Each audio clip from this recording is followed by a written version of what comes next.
नमस्कार। आज हम चित्तौड़गढ़ किले की कहानियों में थोड़ी गहराई से उतर रहे हैं और हमारे पास इसके लिए मूमल पब्लिकेशन से कुछ दिलचस्प सामग्री है। देखते हैं ये स्रोत इस किले को कैसे देखता है। हाँ, नमस्कार। ये मूमल पब्लिकेशन का नजरिया काफी सीधा है। वो इसे सिर्फ एक किला नहीं मानते। हाँ, वही मैं देख रहा था। पहली नजर में ही ये स्रोत चित्तौड़गढ़ को शौर्य, बलिदान और वो जो कहते हैं राजस्थानी स्वाभिमान की जीती जागती मिसाल, वैसा कुछ बता रहा है। बिल्कुल, ऐसा लगता है जैसे वो कह रहे हों कि यहाँ इतिहास को सिर्फ पढ़ा नहीं जाता, बल्कि महसूस किया जाता है। सही कहा। तो चलिए थोड़ा और समझते हैं इसे। स्रोत कहता है कि इसकी दीवारें सिर्फ पत्थर और गारा नहीं हैं, बल्कि वीरता की कहानियां सुनाती हैं। ये कैसे? ये बात दिलचस्प है। मूमल पब्लिकेशन का नजरिया फौरन कुछ खास ऐतिहासिक पलों और किरदारों पर चला जाता है। जैसे रानी पद्मिनी का जौहर, है ना? फिर बप्पा रावल का शुरुआती पराक्रम और राणा सांगा की जो लड़ाइयां थीं। स्रोत के हिसाब से ये किले की आत्मा का हिस्सा है। अच्छा, तो ये स्तंभ जैसे हैं। रानी पद्मिनी के जौहर पर आते हैं। ये स्रोत क्या खास बता रहा है इसके बारे में? क्या सिर्फ एक घटना का जिक्र है या कुछ और? नहीं, सिर्फ जिक्र नहीं। ये स्रोत इसे एक दुखद अंत के तौर पर नहीं देखता, बल्कि इसे आत्मसम्मान और पवित्रता की रक्षा के लिए उठाया गया एक सामूहिक कदम बताता है। अच्छा, सामूहिक कदम। हाँ, और एक दृढ़ कदम। पाठ इस बात पर जोर देता है कि ये हार मान लेना नहीं था। ये अपने मूल्यों को बचाने का एक सोचा समझा सक्रिय चुनाव था, जिसमें किले की महिलाओं की असाधारण हिम्मत दिखाई देती है। स्रोत के शब्दों में कहें तो ये बलिदान चित्तौड़ की जो अदम्य भावना है, उसका प्रतीक बन गया। समझ गया। तो ये घटना से ज्यादा एक प्रतीक है, स्रोत के अनुसार। और बप्पा रावल?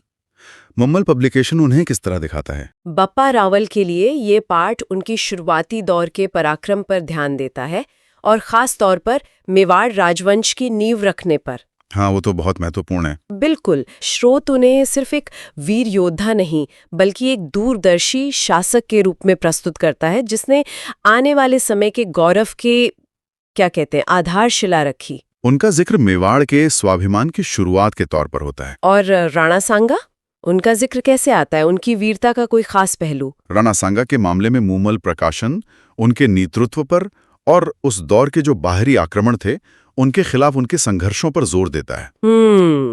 पाठ उन्हें एक ऐसे नायक की तरह दिखाता है जिसने अलग अलग राजपूत शक्तियों को एकजुट करने की कोशिश की थी। हाँ, वो उनकी बड़ी कोशिश थी। सही। उनका जिक्र अक्सर उस अदम्य साहस और कभी हार न मानने वाली इच्छा शक्ति के प्रतीक के तौर पर होता है, भले ही उन्हें युद्ध के मैदान में कितनी भी मुश्किलें क्यों न झेलनी पड़ी हों। स्रोत के हिसाब से उनका जीवन ही संघर्ष और वीरता का पर्याय बन गया था। तो ऐसा लगता है कि ये स्रोत इन अलग अलग किरदारों और उनकी कहानियों को, रानी पद्मिनी का बलिदान, बप्पा रावल की नींव, राणा सांगा का संघर्ष, इनको एक ही धागे में पिरो रहा है। हाँ, और उससे चित्तौड़ की वो कभी न झुकने वाली साहसी पहचान को मजबूत कर रहा है। बिल्कुल सही कहा आपने। और ये पाठ इस बात पर भी रोशनी डालता है कि कैसे ये ऐतिहासिक कथाएं सिर्फ किस्से कहानियां नहीं रह गईं, वो किले की पहचान का अटूट हिस्सा बन गई हैं। ये दीवारें, ये खंडहार, इन्हें देखकर पाठक को ऐसा महसूस होता है कि वो सिर्फ पत्थर नहीं, बल्कि इन गाथाओं के मूक गवाह हैं।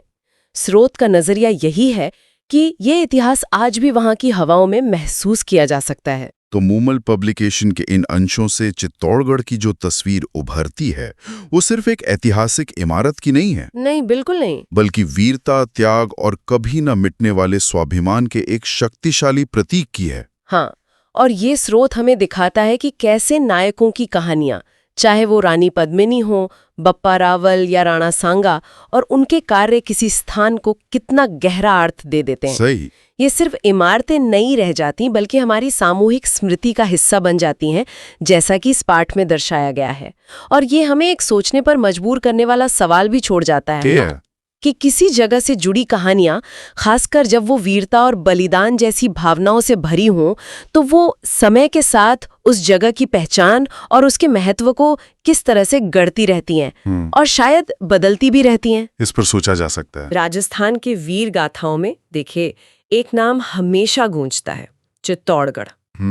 ये सिर्फ एक किला नहीं है, ये तो मेवाड़ के गौरव, शौर्य और बलिदान की आप कह सकते हैं जीती जागती मिसाल है। बिल्कुल। आज हमारे पास जो जानकारी है, मतलब जो स्रोत है, चित्तौड़गढ़ शौर्य, बलिदान और मेवाड़ का गौरव, उसके आधार पर हम इस ऐतिहासिक धरोहर को थोड़ा और समझने की कोशिश करेंगे। जी। कहते हैं यहाँ की हवा में रानी पद्मिनी का जौहर, राणा सांगा का पराक्रम और महाराणा प्रताप का स्वाभिमान आज भी महसूस होता है। सही कहा। वो एहसास तो है वहां। तो हमारा मकसद है भारत के इस सबसे बड़े किले से जुड़ी वो खास बातें जानना जो इस स्रोत में बताई गई हैं। इसके इतिहास पर, इसकी बनावट पर और इसकी जो सांस्कृतिक अहमियत है उस पर थोड़ी बात करेंगे। जरूर जरूर। इस किले के बारे में जो पहली बात ध्यान खींचती है वो ये कि ये सिर्फ पत्थर और गारे से नहीं बना, इसमें शौर्य और बलिदान की गूंज है। बिल्कुल सही। और इसका पैमाना ही देख लीजिए।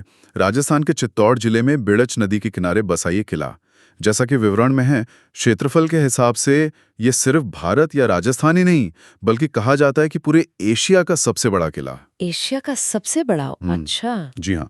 ये आकार ही अपने आप में इसकी भव्यता और इसके महत्व को दर्शाता है। और इसकी नींव वो तो काफी पुरानी है, 7वीं सदी में मौर्य राजपूत राजा चित्रांगदत्त मौर्य ने रखी थी, है ना? हाँ बिल्कुल, राजा चित्रांगद मौर्य ने।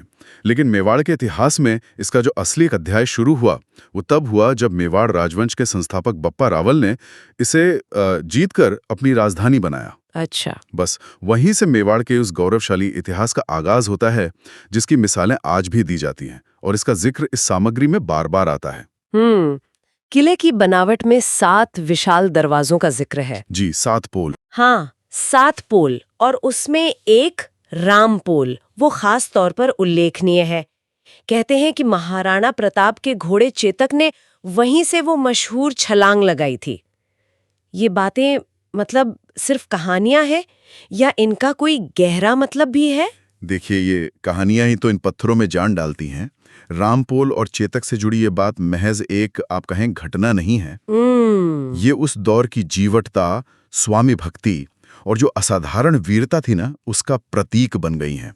ये छोटे छोटे स्मारक, ये किस्से, यही तो किले को सिर्फ एक ऐतिहासिक ढांचा नहीं रहने देते, बल्कि प्रेरणा का एक जीता जागता केंद्र बनाते हैं। सही बात है। और इसका महत्व सिर्फ यहीं तक सीमित नहीं है, इसे तो विश्व स्तर पर भी पहचान मिली है। बिल्कुल, यूनेस्को ने इसे विश्व धरोहर स्थल, वर्ल्ड हेरिटेज साइट का दर्जा दिया है। अच्छा। और ये इसके असाधारण सार्वभौमिक मूल्य को, मतलब इसकी जो यूनिवर्सल वैल्यू है, उसको रेखांकित करता है।